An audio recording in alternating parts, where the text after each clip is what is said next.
మా దేశ భద్రతకు ముప్పు వస్తే ఎవరి మీదకైనా అటాక్కి వెళ్తాం. అదే వేరే దేశాల భద్రతకు ముప్పు వచ్చి వాళ్ళ అటాక్కి వెళ్తే మాత్రం దాన్ని ఆపుతాం. ఇప్పుడు ఇజ్రాయెల్ భద్రతకు ముప్పు తెచ్చింది ఎవరు? హమాస్ తీవ్రవాదులు. మరి అప్పుడు ఇజ్రాయెల్ ఏం చేయాలా? దాడి చేయాలి కదా. బట్ అట్లా ఒప్పుకోరు. అదే టర్కీలో ఒక అటాక్ జరిగితే అది కుర్దుల పని అని చెప్పేసి కుర్దిస్తాన్ మీదకి వెళ్ళి అటాక్ చేసి వస్తుంది. ఇరాక్లో ఉన్నటువంటి కుర్దుల మీదనే అటాక్ చేసి వస్తుంది. అట్లాంటి ద్వంద్వనాలకల ద్వారా తమకి చిన్న సమస్య వస్తే మాత్రం పెద్ద బాంబు తీసుకెళ్ళేసి వస్తారు.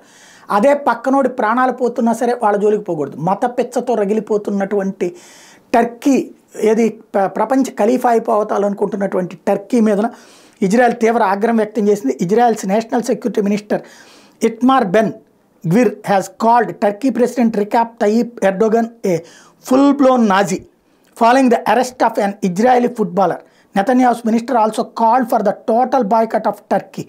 I urge Israelis not to travel to Turkey, not to buy any Turkish products, and not to financially support them. Ben Gvir said on X, formerly Twitter, Turkey and Israel's relations have plumbed since the beginning of the war in Gaza. గాజాలో యుద్ధం ప్రారంభమైనప్పటి నుంచి వీళ్ళిద్దరి మధ్యన గొడవలు నడుస్తూ ఉన్నాయి. తాజాగా టర్కీ ఇజ్రాయెల్కి సంబంధించినటువంటి కుట్బాల్ క్రీడాకారుని అరెస్ట్ చేసినటువంటి నేపథ్యంలో ఆగ్రహంతో రగిలిపోతున్నటువంటి ఇజ్రాయెల్ మంత్రి తీవ్రస్థాయిలో విరుచుకుపడ్డారు.